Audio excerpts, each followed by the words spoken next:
Good evening. The stars are waiting for us again tonight. Last time, we sat beside Eleanor Rhodes, a quiet astronomer who heard something impossible inside her observatory. 3 notes, like crystal struck in the dark, and then a whisper that left her certain she was no longer alone. But the signal does not stay in one place. It travels, it waits, and when the right silence falls, it speaks again. Tonight, we leave the safety of the earth and climb into the sky itself, into a cockpit surrounded by nothing but starlight and black ocean. And there, a man will hear what no pilot ever expects.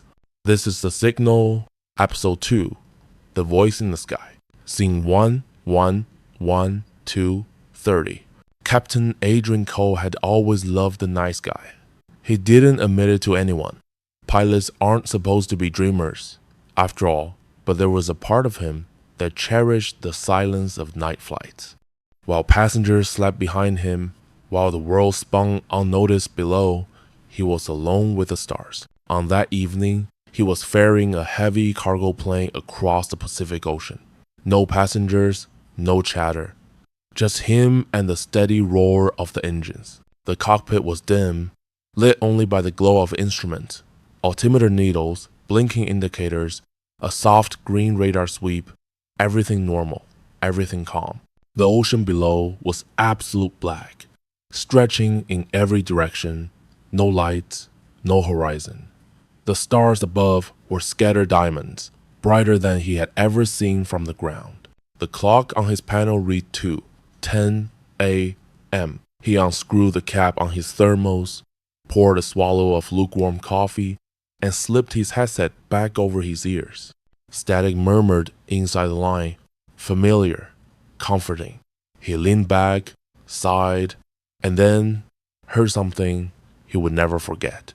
Scene 2, 2:31, 4, 0. It was faint at first, buried in the hiss of static. He thought it was nothing, a momentary flicker. But then it came again, clearer this time. 3 tones, not mechanical, not random, perfectly pure as if struck from glass. 1, 2, 3, and then silence. Adrian frowned. He adjusted the dial, waiting. The tones returned. 3 again, identical in pitch, precise in rhythm. He sat forward, resting his hand on the controls without realizing it. That's impossible, he thought. No signal should sound like that. The hum of the engines continued, deep and steady. Outside, the stars sparkled with cold indifference, but inside his headset, something had joined him, steady, deliberate, repeating itself into the night. Scene 3, 4, 1, 5, 30. Adrian twisted the frequency knob.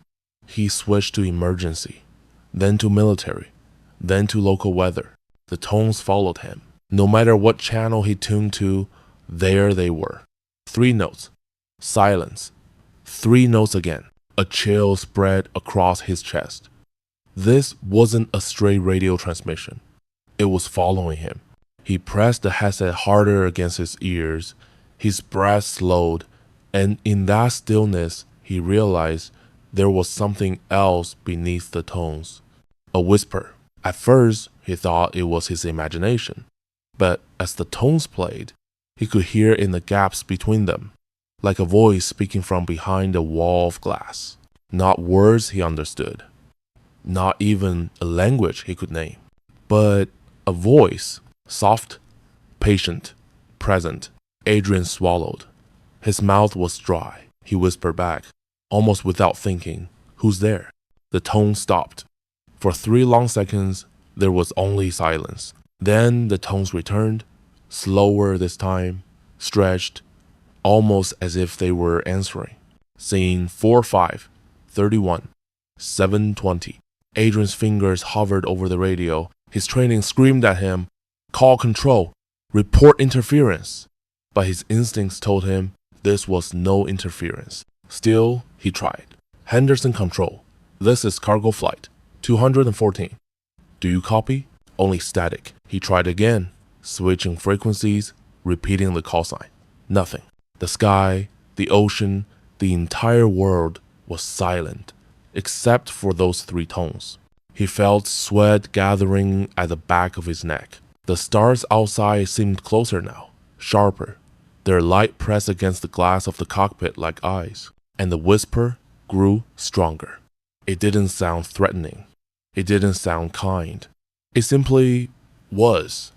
A presence wrapped inside the notes, speaking in a tongue that wasn't built for human ears. He gripped the controls tighter, eyes flicking to the instruments even though nothing was wrong. Every gauge, every dial was normal. The engines hummed, the radar swept its slow green arc. And yet, he had never felt more unsafe in his life. Scene 5, 7, 21, 9, 0. The tones kept coming. 5 minutes, 10 minutes, a rhythm of 3 notes and a silence that was heavier each time. Adrian's heartbeat began to sync with it. 1, 2, 3. Silence. His pulse filled the gap, as if his own body had become part of the pattern. Then, at exactly 2:29 a.m., the tones stopped. Silence. The cockpit was suddenly too empty. The static hissed without meaning, and for the first time, Adrian longed for the tones to return. At least when they were there, he knew he wasn't imagining it. He sat back slowly, exhaling shakily. His shirt clung damp against his back. His hands trembled faintly as he reached for his coffee, but he couldn't bring himself to drink. When the radio finally crackled to life, the voice of air traffic control sounded utterly ordinary. Cargo 214, Henderson Control, you're drifting off frequency. Please confirm position. Adrian stared at the panel, at the blinking lights, at the world that suddenly seemed too normal. He answered with a steady voice, though his throat ached with dryness. Cargo 214, position stable, everything's fine, but it wasn't fine. Because Adrian knew the truth, he had been heard. And once you are heard, you are never alone again. Scene 6, 9-1-10-0. In the days that followed, Adrian told no one, not his airline, not his fellow pilots, not even his wife, but he couldn't shake the feeling. On later flights, when the night grew still, he would hear echoes. Not the tones themselves, but the memory of them, ringing faintly in his head like phantom bells. He began to glance more often at the stars outside the cockpit, searching, though for what he couldn't say. And then, 1 week later, far away on the Atlantic Ocean, a sailor on a midnight watch leaned against a ship's rail and froze, because over the hum of the sea and the crackle of his radio, he heard the same 3 tones. The signal was not finished. It had only just begun. This was episode 2, The Voice in the Sky.